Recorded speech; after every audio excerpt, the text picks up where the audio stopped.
अस्सलाम वालेकुम दोस्तों, आज फिर हाजिर हुआ हूँ एक और हिकायत लेकर। मगर इससे पहले अगर आपने हमारे चैनल को सब्सक्राइब नहीं किया तो हमारे चैनल को सब्सक्राइब कर लें और नोटिफिकेशन के लिए बेल आइकन को दबा दें और हमारी वीडियोस को लाइक और शेयर ज़रूर करें। चलते हैं आज की वीडियो की तरफ। इटली का एक बादशाह हुकूमत और दौलत के घमंड में गरीबों से बात करना भी बुरा जानता था, इसलिए अक्सर लोग उसे नापसंद करते थे।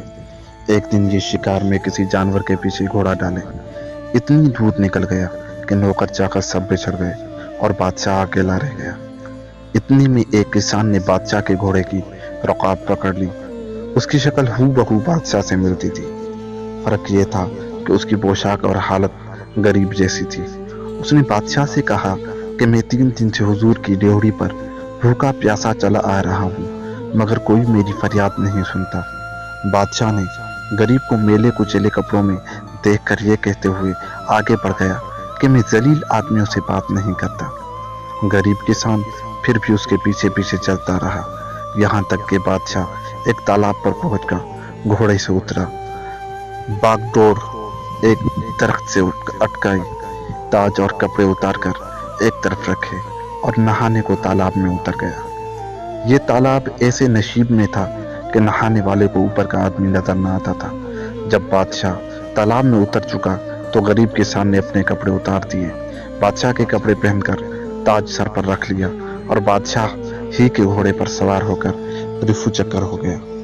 किसान बादशाह थोड़ी ही दूर गया था कि उसे बादशाही नौकर चाकर मिल गए, जिन्होंने उसे बादशाह समझकर अदब से सलाम किया और ये भी बेझिझक शाही महल में जा पहुंचा।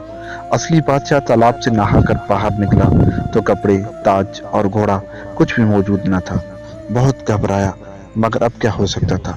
नाचार गरीब किसान के मेले कपड़े पहने और कई दिन तक फाके करने और भटकने के बाद शहर पहुंचा, मगर अब उसकी ये हालत हुई कि जिससे बात करता कोई मुंह न लगाया, जिससे बात करता कोई मुंह ना लगाता, और जब ये कहता कि मैं तुम्हारा बादशाह हूँ तो लोग उसे पागल समझकर हंसते थे। 2-3 हफ्ते इस तरह गुजर गए। जब उस पागल का किस्सा बादशाह की माँ ने सुना तो उसे बुलवाकर उसके सीने पर तिल का निशान देखा, फिर उसकी सच्चाई की तस्दीक की। किसान ने असली बादशाह की यह हालत देखकर कहा, क्या तुम वही शख्स हो जो दौलत और हुकूमत के घमंड में गरीबों की फरियाद नहीं सुनते? उसी की सजा देने को मैंने ये स्वांग भरा था।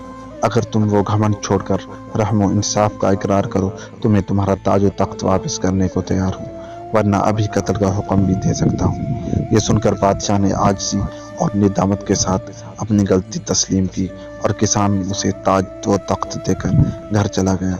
जिसके बाद बादशाह ने अपनी आदतों की इस्लाह कर ली और चंद ही दिनों में नेक नाम मशहूर हो गया।